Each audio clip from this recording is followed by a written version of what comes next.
je me dis que c'est évident que vous ratez quelque chose. Donc j'aimerais comprendre, je ne comprends pas votre démarche. L'association L214 a donc diffusé de nouveau des images atroces, mais cette fois-ci de l'abattoir de Vigan. La bête a été tuée, mais bon, elle n'a pas souffert. Je comprends pas, expliquez-moi. On croit qu'on a compris, puis en fait non, on n'a pas compris, puis en fait on se dit peut-être que si, puis en fait non. Vous ne voyez pas ce que je veux dire. Dans une pipe, Berthier, c'est quand même pas grand-chose, merde!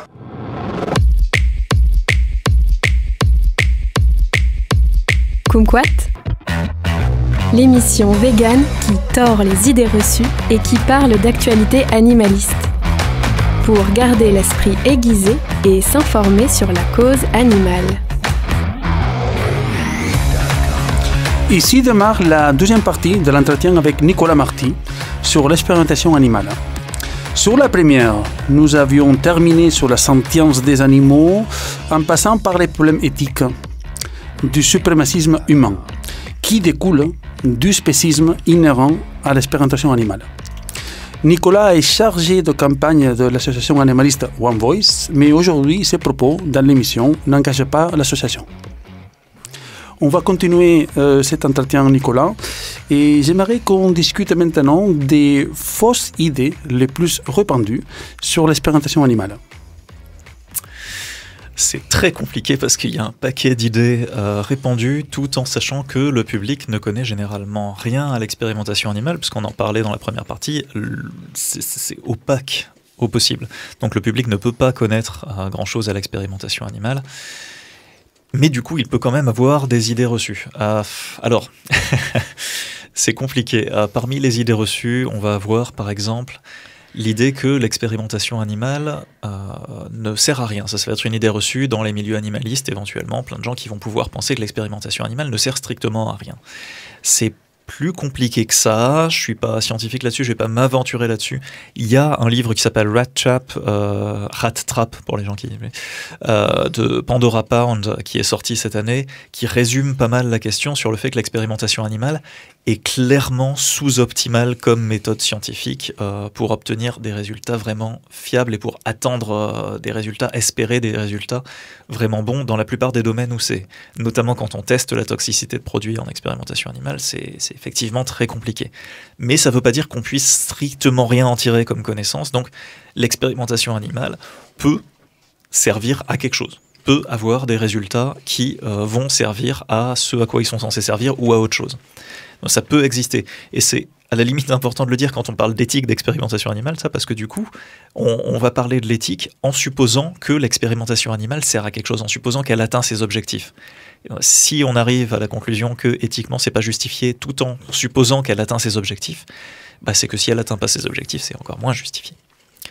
Ça, voilà, c'est une première idée reçue. Autre idée reçue, c'est peut-être compliqué. Autre idée reçue, ça va être que les animaux vont être largement utilisés pour les tests cosmétiques, par exemple. Alors qu'on en parlait dans la première partie, aujourd'hui c'est une toute petite partie de l'expérimentation animale qui concerne les cosmétiques. L'immense majorité de l'expérimentation animale, c'est des recherches, soit recherche fondamentale, recherche appliquée, sur différents types de maladies, de problématiques d'exploitation animale. Ça peut être énormément de choses. Mais voilà, ça existe, mais c'est pas pour autant non plus majoritaire. Il y a quelques idées comme ça, mais comme je disais, c'est peut-être le plus compliqué, c'est effectivement que le public, n'y connaissant pas grand-chose, il n'a pas beaucoup d'idées reçues dessus. C'est vrai que c'est un sujet majeur, ça. Il est difficile d'avancer sociétalement sur ces sujets quand il y a une telle opacité, une telle méconnaissance. Alors qu'en fait, c'est un sujet qui existe depuis très très longtemps, je dirais, bon, depuis toujours presque, et qu'en fait, tout le monde sait que plein de produits, les médicaments, bien sûr, etc., ça vient quelque part, à un moment donné, ça a été testé sur des animaux. Oui. Et puis les médicaments, mais pas que, c'est comme je disais dans la première partie, c'est tout ce qu'on consomme a impliqué des substances qui ont été testées sur les animaux à un moment ou à un autre. Donc quand on parle de transparence en disant, ça c'est les lobbies de l'expérimentation animale qui voudraient faire marquer sur les boîtes de médicaments testés sur les animaux. Mais évidemment, ils ne parlent pas de faire marquer sur les emballages en plastique testés sur les animaux. Ils ne parlent pas de faire marquer partout dans la consommation testés sur les animaux. Eux, ce qui les arrange, c'est qu'on pense que aux médicaments. alors que les médicaments, c'est loin d'être la seule utilisation des animaux en expérimentation. C'est vrai que notre société est basée quand même sur l'exploitation des animaux. Elle est absolument partout. Et donc, ces sujets, c'est parmi d'autres, mais clairement, ça, c'est très méconnu. Moi, par exemple, j'ai appris dans cette émission, grâce à toi, que, y compris les plastiques, ils étaient testés sur des animaux. Oui. Ou en tout cas, ils peuvent l'être, même encore aujourd'hui, ou ils l'ont été. Ça, c'est très compliqué de trouver quelque chose qui ne l'a jamais été du tout. Ouais. Tu en as parlé dans la première partie, mais est-ce que tu peux rentrer plus dans les détails par rapport aux 3 R? Qu'est-ce que c'est que ça? Les 3 R, c'est un principe de déontologie, un principe d'éthique, ils appellent ça de l'éthique, en expérimentation animale, qui a été développé en 1959 par un zoologiste et un biologiste, pour dire il faut améliorer l'expérimentation animale, ce qu'on fait en ce moment, ça va pas tout à fait bien, donc comment est-ce qu'on peut faire mieux? Et donc 3R, c'est remplacer, réduire, raffiner. Dans cet ordre-là. Souvent, on va dire réduire, raffiner, remplacer quand on est dans les labos. Mais c'est remplacer d'abord. C'est-à-dire, si on peut remplacer, si on peut atteindre les mêmes objectifs sans animaux, il faut remplacer. Ça, c'est pas forcément appliqué. L'exemple le plus évident, c'est qu'en France, on utilise, là, ces dernières années, de plus en plus de lapins dans des tests pyrogènes, donc des tests où on leur injecte des substances et on voit si ça leur donne de la fièvre. Alors que l'alternative concernant les tests pyrogènes existe depuis 15 ans. Elle est rentrée dans la pharmacopée européenne depuis 15 ans. Ça se fait sur du sang humain. C'est mieux, c'est plus prédictif que les lapins. Mais ça a du mal à arriver. Et ça devrait en finir d'ici 2025, les tests pyrogènes dans l'Union européenne. C'est prévu quelque part ou pas? C'est prévu quelque part que ça en finisse parce que la pharmacopée européenne va enlever maintenant les références aux tests sur les lapins dans ses textes. Donc c'est long, c'est compliqué, c'est administratif. Mais à cause de ça, à cause de ces complexités administratives, du coup, il y a encore des lapins qui souffrent de ça. Et on a le même problème avec la création des anticorps par la méthode de l'acide qui est absolument affreuse sur les souris.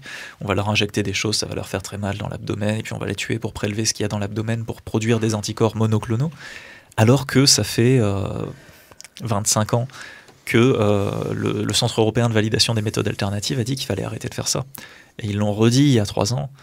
Et la France fait 95% de ce qui se fait comme test, comme production d'anticorps de cette manière-là dans l'Union européenne. 95%, c'est la France. Dans l'Union européenne, est-ce qu'on est plutôt un mauvais élève ou dans la moyenne?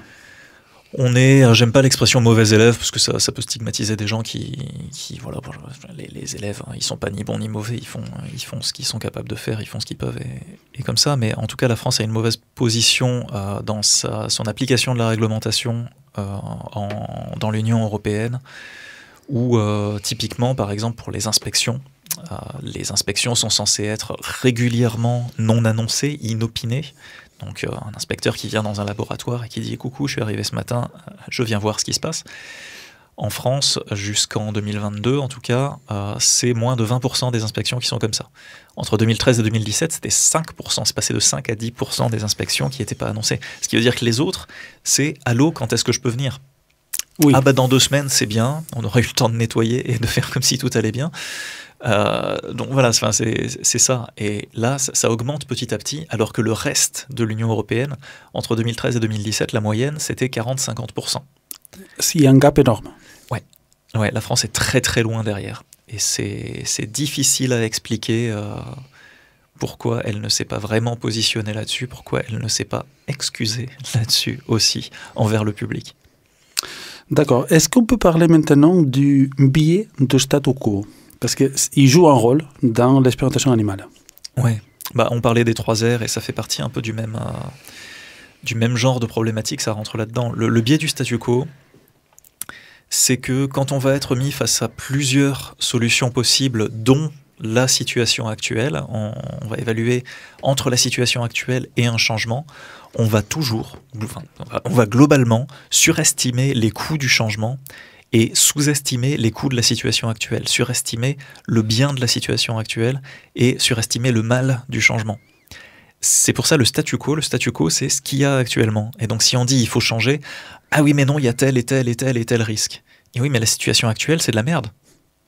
Et ça on le sait, c'est même pas des risques, on sait qu'elle fonctionne pas. Oui mais non parce qu'il y a tel et tel et tel et tel risque. Donc on va avoir tendance à préférer la situation actuelle, à préférer ne pas changer à cause de ce biais-là. C'est vrai qu'il joue un rôle dans beaucoup d'aspects sociétaux finalement. Et par défaut, ce qui existe, il y a une tendance, il y a une inertie à continuer ça, à perdurer. Alors que finalement, si on faisait une analyse des pour et contre, beaucoup de fois, on aurait plutôt intérêt à changer. Oui. Et c'est ça, c'est très compliqué. En expérimentation animale, ça vaut avec justement ces 3 R qui vont être que on va pas changer, on veut pas changer, on reste sur les 3 R, on s'attache à ces 3 R. Ah ben ça c'est bien, là on a ces principes-là, on n'y touche pas, avec ça on est dans une bonne situation. Sauf que non, cette situation elle est complètement nulle. Pour les animaux, évidemment pas pour nous c'est arrangeant, pour nous c'est pratique, on a plein d'espèces qui sont à notre disposition. Pour eux clairement c'est pas cool. Mais voilà, ah oui, mais qu'est-ce qu'on va faire si on arrête l'expérimentation animale, on va retourner au Moyen-Âge. Il y a vraiment un chercheur qui a dit ça à un moment, il faut quand même du culot pour arriver à dire ça. Voilà, alors on pourrait argumenter autrement, c'est-à-dire que justement, si on arrivait à avancer sur ces sujets-là, donc en termes de considération morale, je dirais presque que c'est du progressisme, que c'est une avancée, et même ça amènerait bien sûr donc, de l'investissement dans des alternatives, ce qui pourrait être donc, un bénéfice pour tous. Oui, absolument. C'est au début du XXe siècle, il y avait un gars qui s'appelait Fauveau de Courmelles, un médecin antivivisectionniste, qui faisait la comparaison avec l'interdiction de la torture judiciaire au début du XIXe siècle. Quand on a voulu interdire les tortures judiciaires, c'est-à-dire en gros, on a trouvé notre suspect, on va le torturer jusqu'à ce qu'il dise que c'est lui qui l'a fait, et comme ça on va pouvoir le condamner. Et donc on a voulu interdire ça, et là, les magistrats, toute la profession a dit « Ah non, mais c'est n'importe quoi, comment on va pouvoir prouver les choses, etc. » Et finalement, quand ça a été interdit, ils ont développé la police judiciaire, ils ont développé les enquêtes qui permettent d'évaluer si c'est vraiment les personnes qui ont fait ça. Et en fait, le fait d'interdire cette pratique qui était absolument affreuse, ça a permis de développer tout un tas de choses qui ont amélioré la justice derrière. Et pas seulement pour les personnes concernées qui sont plus torturées, mais pour tout le monde. Et donc Fauveau de Courmelles, il disait, il nous faut la même chose en expérimentation animale. On l'interdit, vous en faites pas, on va trouver plein de manières de développer de la connaissance, on va trouver plein de manières de faire des choses. C'est un très bon exemple. Oui, et d'ailleurs, par rapport aux alternatives, est-ce qu'il en existe à ce jour ?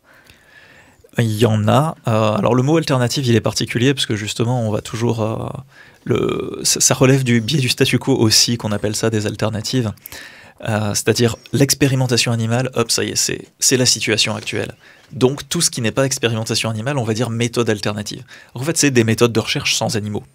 Je préfère y penser dans ce sens-là. On a des méthodes de recherche sans animaux. Elles existent. Il y a des méthodes de culture de cellules. Il y a des développements de sortes de mini-organes. Alors, c'est pas des mini-organes, mais schématiquement, ça, des petites cultures de cellules en 3 dimensions qui vont se développer dans le temps et dans l'espace et qui vont reproduire différentes couches des différents organes et qui vont pouvoir éventuellement communiquer entre différents organes avec des systèmes. Ça, c'est des choses qui existent, qui sont en train de se développer, c'est en plein boom depuis 10 ans.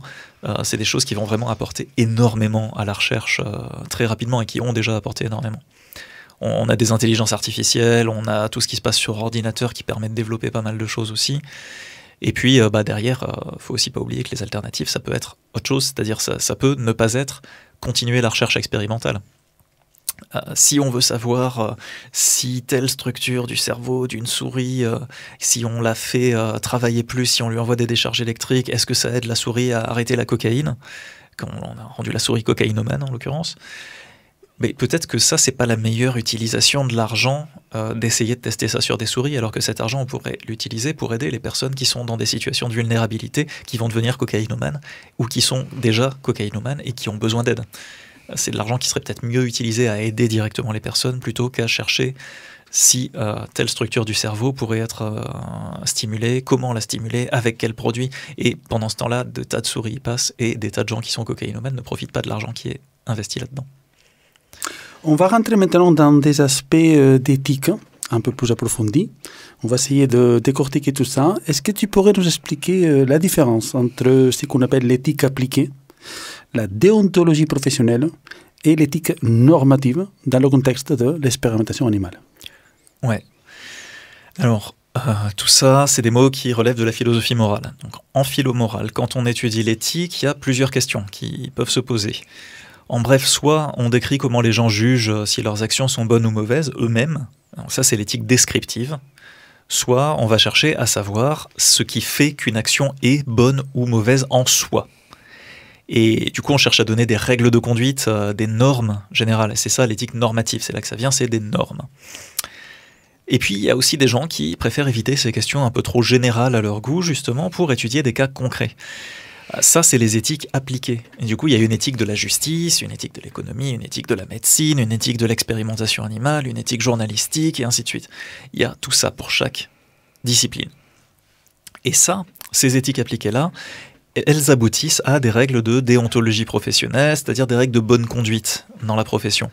Donc en expérimentation animale par exemple, ça va être les 3 R, ça va être il faut bien nourrir les animaux, il ne faut pas les faire souffrir plus que ce qui est jugé nécessaire pour les expériences, il faut en utiliser le moins possible mais sans compromettre les résultats statistiques, tout ça. La difficulté que j'ai, le problème que j'ai avec l'éthique appliquée de manière assez générale, c'est que j'ai l'impression, justement, on parlait du biais du statu quo, j'ai l'impression que dans le milieu de l'expérimentation animale, en tout cas je ne peux pas parler des autres milieux, je ne connais pas, dans ce milieu-là, l'éthique appliquée qui discute de ça m'a l'air d'être très soumise au biais du statu quo. C'est-à-dire directement on oublie de poser la question des droits des animaux, de la légitimité de l'expérimentation animale, parce que c'est une question d'éthique normative. Alors que si on pose la question en éthique normative, ok, est-ce que les animaux ont des droits? Oui, ils ont le droit à leur vie, ils ont le droit à pas être des moyens pour nous. Bon, il n'y a pas besoin de se poser des questions d'éthique appliquée en expérimentation animale. C'est pas justifié, on n'a pas le droit de le faire. Ça revient un peu au sujet discuté auparavant, qu'il y a un point de départ qui est spéciste et qui il est malheureusement pas remis en cause. Et donc, à partir de là, bien sûr, on va essayer de rendre la chose la plus éthique possible, mais ce point de départ, il est défaillant. Et on a beau y rajouter des choses autour, ça ne rend pas la chose éthique. C'est ça. Si on part d'un point qui est tellement loin d'une situation qu'on pourrait juger éthique, et on a beau broder autour en allant vers la situation, en essayant de rentrer dans le cercle de ce qui pourrait être éthique, d'un point de vue normatif, ça ne veut pas dire que ça va le devenir, ça veut juste dire qu'on a envie de préserver la profession. Et c'est là le souci, les gens en fait, tout ce que j'ai lu, donc parmi les ouvrages de philosophie qui parlent d'expérimentation animale comme ça, dès que c'est des personnes qui sont bioéthiciens et justement des gens qui font de l'éthique appliquée de l'expérimentation animale, ces gens-là, ils vont vraiment partir de la situation telle qu'elle existe et essayer de dire, ok, où est-ce qu'on peut aller avec ça, comment on peut améliorer ça, mais en oubliant vraiment de poser la question, mais est-ce qu'on a le droit de faire ça? Et si on n'a pas le droit, pourquoi est-ce qu'on dépense tant d'énergie à essayer de dire « Ah, il faut améliorer ça, tiens, on va leur rajouter leurs boîtes, elles vont être rouges au lieu d'être jaunes, parce que comme ça, elles ne vont pas à l'extérieur, elles seront moins stressées. » Pourquoi on dépenserait toute cette énergie là-dedans, tout cet argent là-dedans à changer les pratiques, etc. si finalement les pratiques ne sont simplement pas justifiées, pas légitimes? C'est un point aveugle au départ, le spécisme. Et ouais. Il n'est pas inhérent à ce domaine-là, il est partout. Mais c'est vrai qu'ici, malgré tous les efforts d'éthique et des comités et des règles, finalement, ce spécisme initial, il reste en place. Oui. Mais d'ailleurs, on m'avait dit, quelqu'un qui travaille dans un laboratoire, qui me disait justement, au moment où je voulais participer à un comité d'éthique, essayer de rentrer dedans, j'ai été refusé parce que je ne suis pas indépendant et j'en connais trop sur l'expérimentation animale. Comme si les autres étaient indépendants. Oui, c'était assez cocasse comme réponse. Mais donc ce gars qui me dit, oui, mais dans un comité d'éthique, il n'y a pas de position abolitionniste. Mais pourtant, si c'est ça, c'est pas un comité d'éthique. C'est-à-dire, à partir de là, c'est juste un comité d'évaluation des projets. Et c'est ce que demande la directive européenne. C'est la France qui a balancé le mot éthique partout dans son adaptation de la réglementation européenne. Pour faire croire au public, c'est plus facile de communiquer en disant comité d'éthique plutôt qu'en disant comité institutionnel. C'est sûr que ça sonne mieux aux oreilles du public. Cette nuance, elle est intéressante parce que ça montre aussi qu'il y a une gêne peut-être intellectuelle et même je pense que les gens ils sentent qu'en termes de considération donc des intérêts des animaux, il y a peut-être des problèmes et donc quelque part on met des mots qui vont bien pour essayer de se défendre, de se dédouaner, mais finalement qui montrent que en fait il est très compliqué, on l'a vu tout au fil de cette émission, que toutes ces pratiques, même qu'on n'a pas trop décrites, mais bon, qui sont plutôt horribles pour les animaux dans des quantités énormes, toutes ces pratiques-là, ils sont difficilement conciliables avec l'éthique. Oui. Oui, non, clairement. Et puis ce que tu disais sur le vocabulaire, sur les mots utilisés qu'on met dessus, c'est pas pour rien non plus que dans les laboratoires, on parle pas de tuer un animal, on sacrifie un animal, on euthanasie un animal, éventuellement on met à mort un animal. Mais jamais on va parler de tuer. Quand on enchaîne le fait de tuer une centaine de souris à la suite à la fin d'une expérience, voilà, c'est une euthanasie. Et c'est aberrant parce que ça correspond pas du tout à une définition qu'on pourrait espérer pour euthanasie, qui est de mettre fin aux souffrances d'animaux qui en ont besoin. Là, évidemment, quand c'est nous qui leur avons donné ces souffrances, enfin voilà, si je te coupe une jambe et que je t'emmène à l'hôpital, tu vas pas m'en être reconnaissant parce que c'est moi qui t'ai coupé la jambe. Donc voilà, on est vraiment dans cette situation-là, et c'est pas les seuls mots qui sont utilisés comme ça. On va parler à chaque fois dans les labos de modèles animaux. On utilise des modèles animaux. Non, on utilise des individus qui sont instrumentalisés en tant que modèles, qui sont transformés pour correspondre à un modèle qu'on attend. Mais ça reste des individus. Et eux, on n'en parle jamais. Des individus spécifiquement qui vivent ça, on n'en parle jamais. On a des lots de poissons qui sont comptés en masse. On a des lots de souris qui sont dans des cages par 3, 4, 5, comme ça, des cages qui font la taille d'une demi-feuille A4. C'est des lots, c'est pas des individus. Les chats, les chiens, les primates, eux, il y a une obligation de suivre, de leur faire un dossier de suivi individuel. Mais quand tu vois la tête des dossiers de suivi individuel, visiblement, c'est pas des individus non plus. Parce que clairement, c'est seulement des dossiers de suivi vétérinaire. Il y a des problèmes éthiques à tous les étages. Il y a des problèmes éthiques et administratifs et de beaucoup de natures différentes à tous les étages. C'est compliqué, bon, c'est pour ça qu'on fait cette émission, pour essayer de voir un peu plus clair. On va juste encore raffiner un peu notre pensée sur la partie éthique. On va finir avec ça, parce que c'est un peu complexe, mais sur cette discussion qui est complexe parfois, selon le point de vue adopté. C'est-à-dire que d'un côté, on l'a déjà vu, il y a la déontologie, et donc là il y a un philosophe qui est très connu, qui s'appelle Tom Regan, dont tu as parlé tout à l'heure. Déontologisme, plutôt. Voilà. Le déontologisme, merci. Et de l'autre côté, on a l'utilitarisme, avec Peter Singer, qui est un philosophe qui est très connu aussi, où là, en fait, on rentre dans d'autres considérations qui sont un peu plus complexes. Est-ce que tu peux nous expliquer cette ambivalence entre l'un et l'autre, et comment l'expérimentation animale, elle se place là-dedans? Oui, le déontologisme, comme on disait dans la première partie, c'est vraiment poser des devoirs, poser des droits, poser des limites qui sont absolues à pas franchir. Et donc pour Tom Regan, lui son livre c'est les droits des animaux, ça date de 1983. Pour lui, les sujets d'une vie, donc pour lui ça concerne tous les mammifères à partir de 1 an en gros, et dont les êtres humains aussi. Tous les sujets d'une vie ont droit à la protection de leur vie, ont droit à la protection de leur intégrité, et doivent être des fins en soi et pas des moyens pour les autres. Avec cette définition-là, on ne peut pas exploiter qui que ce soit en tant que moyen. On n'a pas le droit d'exploiter qui que ce soit une personne humaine ou que ce soit un individu non humain. Cette définition, elle est très cohérente avec la sentience qu'on discutait tout à l'heure. Oui, globalement, le sujet d'une vie pour Regan, ça correspond à individu sentient. C'est à peu près la même chose. Il y a probablement des petites choses, des petites différences que je serais incapable de voir, mais globalement, on est sur la même définition, à peu de choses près.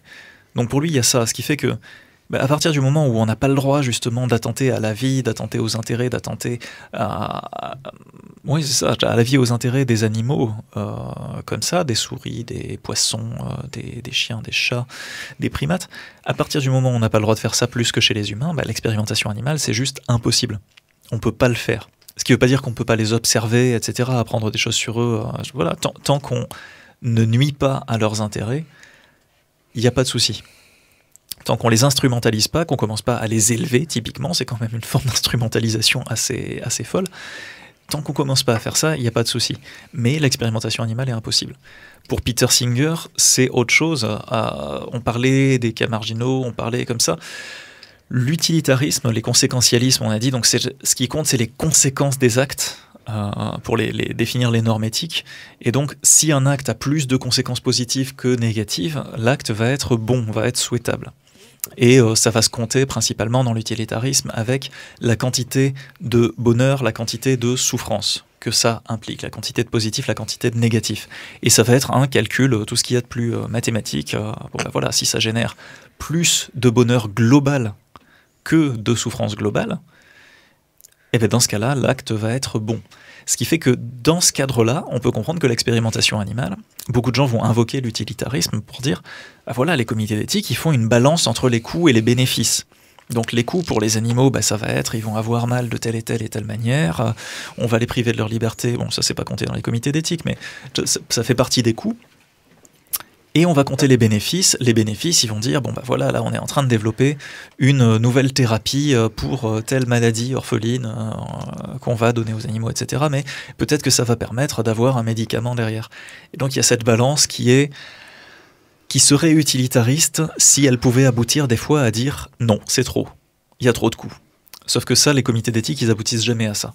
Tant que les expériences ne peuvent pas être faites autrement, tant qu'on ne peut pas aboutir exactement au même résultat autrement, pour eux c'est justifié. Donc c'est pas de l'utilitarisme, c'est de l'instrumentalisme. C'est vraiment, les animaux peuvent être utilisés par défaut, il n'y a pas de souci. Il faut juste qu'on n'ait pas de méthodes qui permettent de faire la même chose. Comme ça. Parce qu'en fait, en termes de coûts, clairement pour les animaux qui sont utilisés, les coûts, c'est leur vie, c'est leur souffrance, c'est énorme. Je veux dire, c'est évident que c'est pas dans leur intérêt. Oui.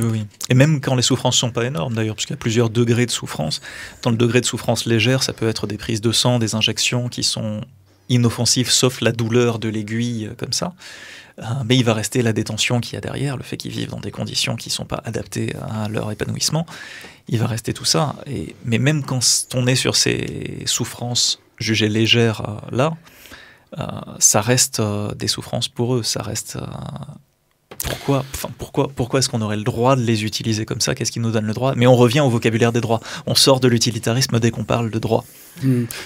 Ça m'a fait penser aussi, Nicolas, que si, même pour des souffrances légères, si on demandait aux gens si leurs animaux de compagnie, un chat, un chien, du coup, si ce serait OK qu'il endure ces souffrances légères, je pense qu'en moyenne, ils ne seraient pas d'accord. En effet. Et pour une partie d'entre eux, ce serait un vrai souci des intérêts de leur animal qui est avec eux.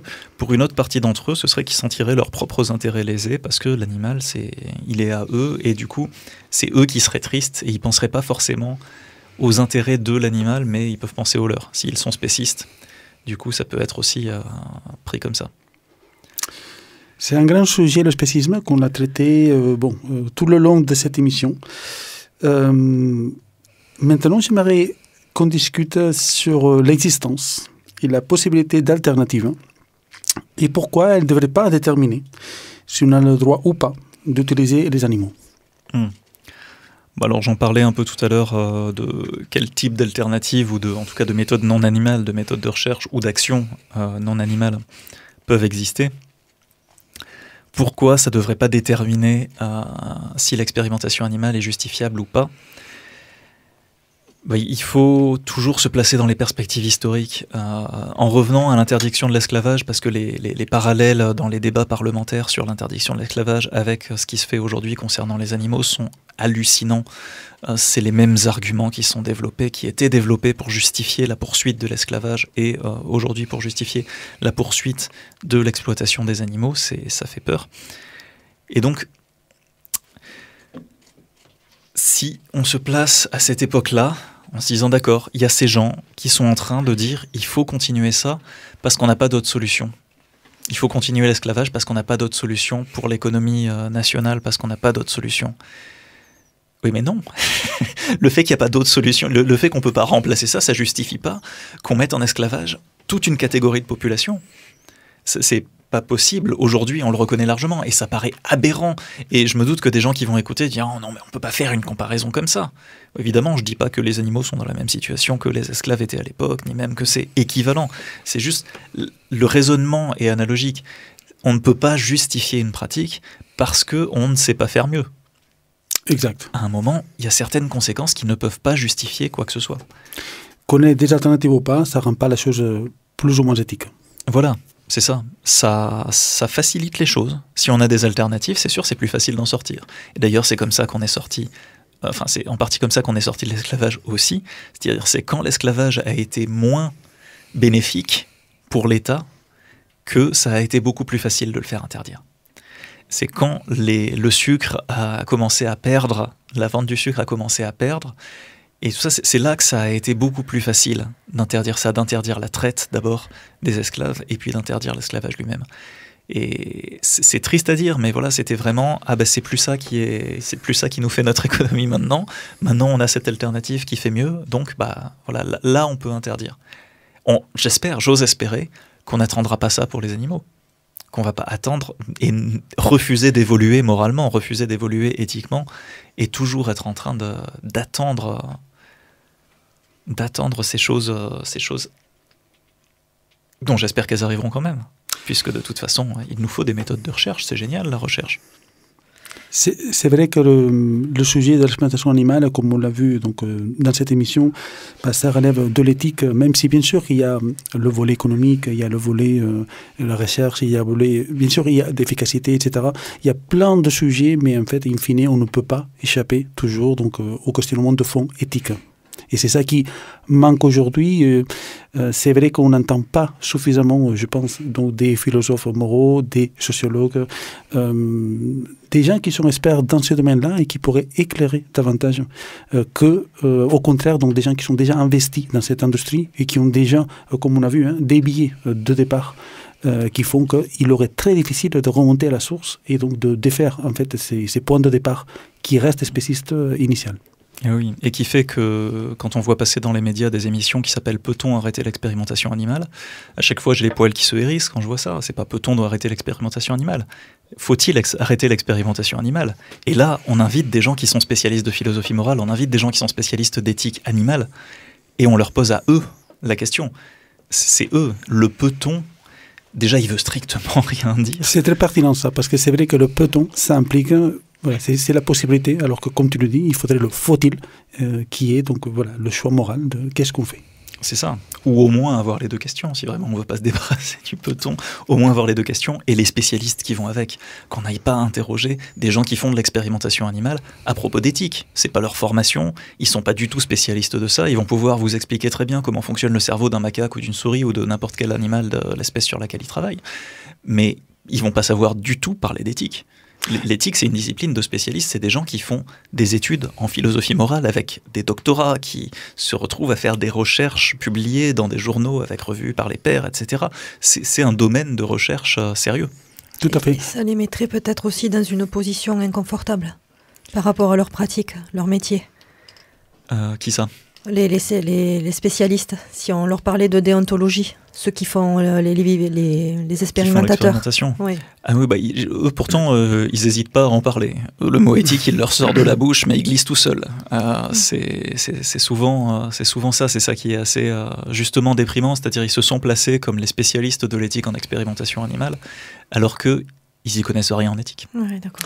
Il y a un souci toujours avec ça, hein, c'est que les gens qui sont investis dans ces pratiques, hein, bien sûr, ils sont spécialistes, ils connaissent, ils savent ce qu'ils font, ils peuvent décrire dans le détail, mais ça n'empêche pas que ça ne rend pas la chose éthique, et même ça ne les rend pas plus compétents pour parler d'éthique. Oui. C'est pas parce qu'on connaît, in fine, tout le déroulement de toutes ces expériences que on est plus apte à déterminer si c'est moralement défendable ou pas.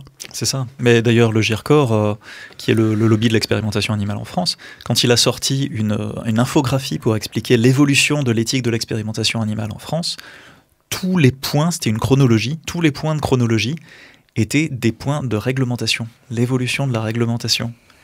Et donc c'est là, ça leur passe complètement au-dessus. Enfin non, en fait, ça leur passe pas au-dessus. Ils savent très bien ce qu'ils font et de quoi ils parlent, mais ils font comme si ça leur passait au-dessus. Et l'éthique, pour eux, c'est la réglementation. C'est pas les philosophes moraux.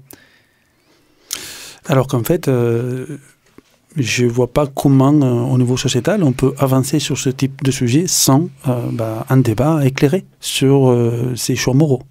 Oui, il y a un vrai besoin. Alors, dans cet océan de souffrance, est-ce qu'il y a quand même des bonnes nouvelles? Est-ce qu'il y a des progrès qui ont été réalisés ces dernières années qui contribuent à la réduction de ces souffrances et de l'expérimentation animale? La réduction, c'est difficile à dire parce que en France, en tout cas, dans l'Union européenne, les chiffres ne descendent pas. Ça fait 20 ans que les chiffres stagnent et on nous dit que le nombre a été divisé par 2 depuis les années 80, mais c'est surtout que ce comptage-là, il ne prenait pas en compte l'évolution du nombre d'animaux génétiquement modifiés qui étaient tués sans être utilisés dans les expériences. Si on l'ajoute, le nombre il n'a pas été divisé par 2, le nombre il est resté à peu près stagnant depuis les années 80 aussi. Donc on n'a pas de réduction, c'est ça qui est déprimant. Mais il y a des choses qui avancent. Le public est clairement opposé à l'expérimentation animale dans énormément de situations, et même cette année dans un sondage de One Voice, de l'Ipsos pour One Voice, Ipsos, je ne sais plus, dans un sondage de One Voice, on voyait que même en ce qui concerne les insectes, les gens à plus de 50% sont opposés à l'expérimentation sur les insectes. Donc même voilà, sur des espèces sur lesquelles on s'y attendrait pas, les gens peuvent être opposés à ces expérimentations-là. Donc on a ça qui fait du bien, mais il faudrait que ces gens-là soient les politiques et que les politiques puissent vraiment avancer, respectent l'opinion publique là-dessus, avancent comme ça. C'est compliqué, ça se fait. Petit à petit, on avance, on réussit à avoir des micros avancés, on révèle des choses qui enlèvent un peu les œillères du coup que l'industrie met au public. Ça vient petit à petit. Il y a des choses rassurantes dans ce qui peut avancer, dans le développement des méthodes non animales. Il y a des choses rassurantes parce qu'effectivement, on avance beaucoup. Technologiquement, on avance beaucoup. Mais il faut qu'on réussisse à lutter en même temps contre le message de l'industrie qui est « ce sont des méthodes complémentaires », ils vont dire. C'est pas alternatif, c'est pas substitutif, c'est même pas des méthodes non animales, c'est des méthodes complémentaires. Il faut faire ça avec l'expérimentation animale. Ce qui est aberrant, tout ça, c'est juste une manière de lisser la chose, mais on sait ce qu'il en est derrière. Et à titre individuel, est-ce qu'on a un moyen d'agir à notre niveau? Je pense par exemple à boycotter les produits issus de toutes ces pratiques, en étant vegan par exemple, en soutenant les associations, en écrivant aux politiques. Est-ce qu'on a un moyen d'agir qui peut dynamiser un peu tout ça et aider? Là, je dirais qu'il faut suivre les initiatives lancées par les associations sur ce sujet. Agir seul, c'est un coup à tomber dans un puits. Pas littéralement, hein, métaphoriquement, mais en suivant les initiatives des associations, les pétitions qui sont adressées aux politiques derrière, en participant aux sondages, en partageant tout ce qui est publié par les associations, que ça permette de faire circuler un peu l'information aussi, que le public le sache. Il y a encore des gens qui ignorent que des primates sont utilisés en expérimentation animale en France. C'est aberrant. Évidemment, c'est pas l'espèce la plus utilisée du tout, mais il y en a quand même 3000 par an qui sont utilisés en France. Donc, voilà, c'est faire circuler l'information. Je pense que c'est peut-être ça ce que le public peut faire le plus, faire circuler l'information qui est donnée par les assos et participer quand il y a des appels à écrire à tel ou tel. Quelles sont les associations, les principales qui luttent contre l'expérimentation animale? Je pense à One Voice, bien sûr, mais pas que, il y a PETA. Je vais être effectivement biaisé là-dessus et je vais dire One Voice, mais il peut y avoir, il y en a plein des assos, pour dire des noms comme ça en passant, il y a ProAnima, il y a Transcience, il y a PETA US qui travaille beaucoup sur l'expérimentation animale, donc aux États-Unis. PETA France moins, sont beaucoup moins présents sur ce terrain-là, mais voilà, il y a plein d'associations, vous les trouverez de toute façon si vous cherchez expérimentation animale. On a parlé, Nicolas, donc de soutenir les assos, donc par exemple quand on se dirige vers les politiques, mais pour exercer cette pression, finalement c'est pas si simple que ça, puisque 2/3 des labos sont publics, donc du coup leur image, bon, c'est pas si important que ça, c'est pas si important comme pour une entreprise privée, hein. Et donc, est-ce qu'on a vraiment un moyen de les attendre, surtout qu'avec ce que tu as dit avant, la réglementation REACH, c'est hyper encadré. Donc, du coup, est-ce que tu penses que ça peut être efficace? C'est compliqué. Atteindre l'image, c'est des stratégies, les stratégies de campagne qui travaillent sur l'image des cibles, si on peut appeler ça comme ça.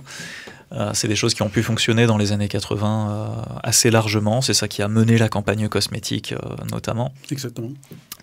Mais aujourd'hui, ça paraît beaucoup plus compliqué. Déjà parce que le public a plein de choses dont se soucier, desquelles se soucier. Et donc il n'a pas envie de se soucier d'une chose de plus, d'ajouter ça en plus. Et parce que, effectivement, l'image d'une université, mais qu'est-ce qu'elle en a à cirer de son image auprès du grand public ? Ce qui est important pour elle, c'est que les étudiants aient envie de venir, que les étudiantes aient envie de venir, de travailler chez eux, de faire des thèses chez eux. Et ça, l'image changera rien à ça. Et en plus, ça pourrait être contre-productif de travailler contre l'image d'une université qui utilise comme ça, parce qu'à côté de ça, elle peut faire des choses qui sont géniales aussi. C'est possible qu'elle ait plein d'autres pratiques, cette université, dont certaines sont parfaitement éthiques et sont parfaitement louables. Donc c'est très compliqué de travailler là-dessus. Je pense qu'individuellement, en tout cas, ça ne doit pas se faire. Et ensuite, au sein des associations, c'est des choses dont il est possible de parler, de réfléchir, mais je ne m'engagerai pas à quoi que ce soit là-dessus, à en parler, ni à pouvoir décrire ce qui se fait vraiment là-dessus. D'accord. On voit que l'action individuelle reste peu efficace, que finalement, donc, l'exploitation animale, c'est un grand sujet donc, sociétal, systémique. En revanche, donc, dans certaines actions, donc, oui, mobiliser donc, des personnes pour qu'ils exercent une pression sur les politiques, donc, ça peut être à l'occasion donc, une bonne chose. Et aussi peut-être donc, agir sur les intérêts commerciaux grâce à la réglementation ou à la taxation. Ça pourrait être aussi des choses qui peuvent être intéressantes. C'est des choses qui sont proposées régulièrement. Ouais. D'accord. Il reste peut-être un autre sujet qui sont les JMAL, donc la Journée mondiale des animaux dans les laboratoires. Est-ce que tu peux nous en parler ? Oui, donc effectivement, c'est Journée mondiale des animaux utilisés dans les laboratoires, animaux dans les laboratoires et pas des animaux de laboratoire, parce qu'animaux de laboratoire, c'est quelque chose qui est essentialisant et donc on l'entend trop. Et ça a été récupéré de cette manière-là par l'industrie de l'expérimentation animale, justement, qui font leur propre Journée mondiale des animaux de laboratoire pour faire la pub de l'expérimentation animale. Ils ont fait ça cette année, c'est puant, ça donne envie de vomir, mais voilà, ça existe. La Journée mondiale des animaux utilisés dans les laboratoires, pour les animaux utilisés dans les laboratoires, pour leurs intérêts, celle-là c'est fin avril, tous les ans. Et c'est pour mettre en avant, c'est l'occasion d'une journée effectivement pour mettre en avant qu'est-ce que c'est l'expérimentation animale, quelles sont les avancées récentes, qu'est-ce qui se fait, qu'est-ce qui peut se faire, toujours pour sensibiliser le public globalement à avancer là-dessus, et éventuellement les politiques derrière. D'accord. Juste pour terminer ce volet donc, d'action qu'on pourrait entreprendre, on l'a dit, l'action individuelle elle est peu efficace, mais quand même tu as mentionné donc, des avancées qui ont été faites par le passé sur donc, la partie cosmétique. Et donc est-ce que tu peux nous parler très brièvement de Henri Espira, qui était quelqu'un qui a mené une action très puissante à l'époque? Oui, lui il avait acheté, c'était aux États-Unis donc dans les années 80, il avait acheté des actions de plusieurs boîtes, ce qui fait qu'il pouvait aller aux réunions des actionnaires, il pouvait poser des questions, il pouvait un peu leur mettre la pression sur place. C'est plus compliqué aujourd'hui de faire ça comme ça. Et puis, il avait proposé à plusieurs entreprises de leur dire, voilà, soit vous mettez tant d'argent dans le développement d'alternatives à ce que vous faites comme expérimentation animale, soit regardez cette pub que j'ai préparée, voilà, si vous vous engagez pas à mettre cet argent-là, cette pub-là, elle sera dans le journal dans 2 mois, et tout le monde pourra la voir. Et il a mis ça à exécution avec L'Oréal. Il a mis ça à exécution avec Revlon L'Oréal. Ah pardon, peut-être L'Oréal aussi, mais je crois pas. Okay. C'était avec Revlon. Et effectivement, après ça les a motivés. Hein. Effectivement, là c'était une époque où l'image pouvait compter beaucoup sur ce qui se faisait et où du coup le boycott personnel pouvait jouer aussi. Ouais. Alors, on va essayer de conclure donc cette émission Concat avec Nicolas Marty sur l'expérimentation animale sur 3 grands sujets. Le premier, c'est que d'après tout ce qu'on a vu jusque-là, on va dire que faute d'une bonne argumentation permettant de soutenir ces pratiques, les perpétuer, ça semble illégitime. Donc le côté illégitime de ces pratiques semble évident de tout ce qu'on a pu discuter jusque-là. On peut espérer aussi que l'abolition adviendra, même si pas tout de suite, mais par exemple, quels sont l'avenir que tu penses qui se dessine? C'est très compliqué. L'avenir se dessine pas pour moi pour l'instant. Et pas seulement concernant l'expérimentation animale. On est quand même dans une période particulièrement complexe, pour ne pas dire fasciste. Et donc c'est difficile de savoir exactement ce que peut réserver l'avenir sur un sujet qui est aussi marginal pour la société en fait. Même s'il n'est pas du tout marginal pour les animaux. Et on va terminer avec une note positive, c'est-à-dire qu'il semble qu'investir massivement dans les alternatives, ça serait un des meilleurs leviers et que normalement c'est quelque chose que par la force de la technologie et donc de l'évolution de notre société, c'est quelque chose qui va arriver. Oui. C'est effectivement le meilleur moyen, justement parce qu'on a vu que malheureusement, c'est beaucoup plus facile de faire arrêter une pratique immorale quand on a des alternatives à proposer plutôt que seulement, entre guillemets, parce qu'elle est immorale. Donc oui, investir massivement, clairement. D'accord, merci beaucoup Nicolas. On a terminé cette émission Kumquat. Merci aussi à Karine et à Thomas Delafosse à la réalisation technique. Si vous avez aimé Kumquat, merci de nous soutenir sur les réseaux sociaux. On a une page Facebook et un compte Twitter. Vous pouvez liker et commenter. Et aussi, on est disponible sur Mixcloud, Spotify, Deezer et Google Podcast, mais aussi sur YouTube et Peertube. L'émission Kumquat est soutenue par la région Occitanie. Merci et à bientôt. Je me dis que c'est évident que vous ratez quelque chose. Donc j'aimerais comprendre, je ne comprends pas votre démarche. L'association L214 a donc diffusé de nouveau des images atroces, mais cette fois-ci de l'abattoir de Vigan. La bête a été tuée, bon, elle n'a pas souffert. Je comprends pas, expliquez-moi. On croit qu'on a compris, puis en fait, non, on n'a pas compris. Puis en fait, on se dit peut-être que si, puis en fait, non. Vous ne voyez pas ce que je veux dire. Dans une pipe, Berthier, c'est quand même pas grand-chose, merde!